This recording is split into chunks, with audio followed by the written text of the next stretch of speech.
everyone, this is Matt from endsickness.org. Today I'm going to talk about how a trace mineral deficiency and deficiencies in key minerals like magnesium, zinc, and all the trace minerals, how that can actually lead you to accumulate heavy metals more and cause heavy metal toxicity eventually. We'll talk about the difference between a trace mineral and a heavy metal, talk about how they compete for the same spots in the body. First, let me say I'm not a medical doctor. It's not medical advice. It's based on my personal experiences for educational, informational purposes only. So back to trace minerals, okay? Trace minerals, what are they? Okay, these are minerals that you don't need, that aren't like absolutely essential to everyday life, like magnesium, zinc, things like that. Selenium, more important minerals like that. But they are still critical to your overall function, your immune system, your body, etc. So the main point I want to emphasize is that when you have trace mineral deficiencies, it can manifest in a number of different ways. It can cause you health issues. But the main problem you want to look out for is when you have trace mineral deficiencies, you have magnesium, zinc, selenium, all the other trace minerals that are deficient, then you really set yourself up for the accumulation of heavy metals, okay? Because heavy metals, they bind to the same areas that the trace minerals do. And if you have heavy metals that are coming in through food, through inhalation, things like that, and you don't have minerals that are already binding to those receptors, then the heavy metals start to be drawn to those receptors. They have an affinity for that area. They're drawn to those receptors. And then what happens is you end up having too many heavy metals that bind to different places and cause problems. When they bind to those receptors, they cause the receptors to have erratic messaging like that, throw off the body, right? So if you have something like lead that binds to the same receptor as calcium, right? If lead binds to it, it starts to depress the immune system, starts to send out all kind of messages that are problematic for your body. If calcium binds to it, it's the opposite. It does good things to your body, right? So the point is, you want to make sure you have enough calcium, magnesium, selenium, zinc. These are the key foundational minerals, but trace minerals are important to really solidify the body and make sure that metals aren't binding in certain places in your body into certain receptors that can affect your overall health. So trace minerals, how do you get trace minerals? How do you even do this, right? So the most important thing you want to do, first of all, is you want to open up your detoxification pathways, okay? And you got to do that first by cutting down on the animal products and the acidic foods and the processed foods, things like that.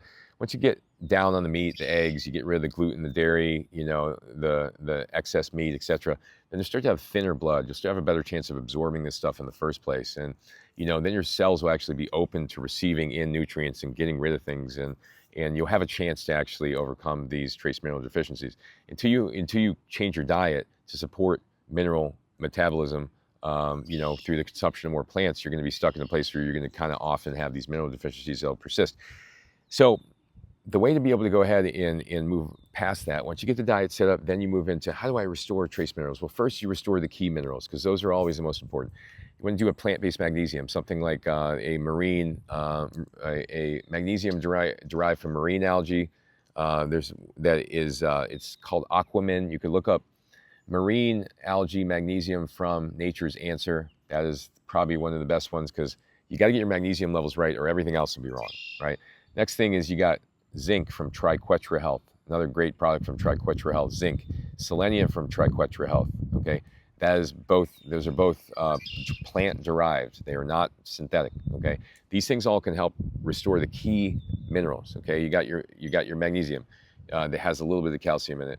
You got your zinc. You got your selenium. Okay, now you got the key minerals that are involved in like enzymatic production, immune function, etc., mast cell modulation.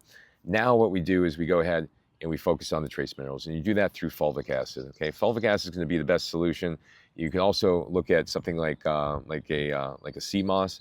The sea moss also has all the trace minerals that you need, but you got to be able to make sure it's made properly and you're getting natural raw stuff, not stuff that's just contaminated with heavy metals and things like that, because that'll be counterproductive to what you're trying to accomplish. So to me, my favorite is like a fulvic mineral. Once again, they have one from Triquetra Health. It's less than $20. It's a great trace mineral. In addition, you could look at something like sea moss, but just make sure that you go ahead and try these things on their own, see which one you like better. I personally prefer the fulvic over the sea moss, but both of these things are really good trace minerals, okay? Another option is you could do like a vegetable or fruit or a vegetable juice, right?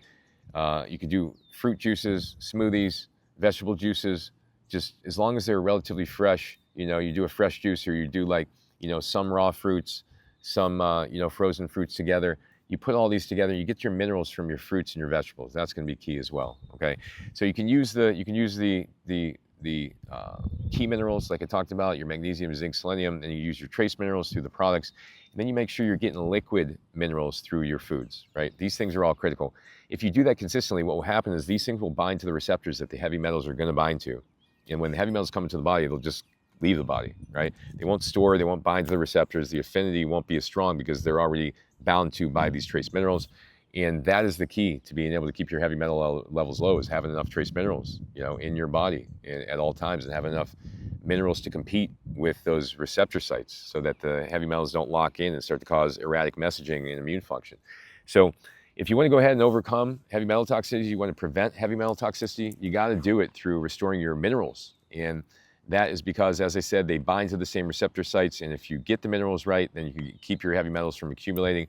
And then you can just use binders and reduce your metals here and there to be able to just, keep your levels low. So thanks for watching, everybody. If you have any questions about trace minerals or how they help with heavy metal burden, then let me know. I'm happy to answer in the comments here. And go to my website, endsickness.org. I got hundreds of articles on there, hundreds of videos teaching you how to heal out here in nature, teach you everything I learned over the 22 years of experience I've had overcoming these challenges with myself, my daughter, and hundreds of clients. So thanks for watching, everybody. Take care.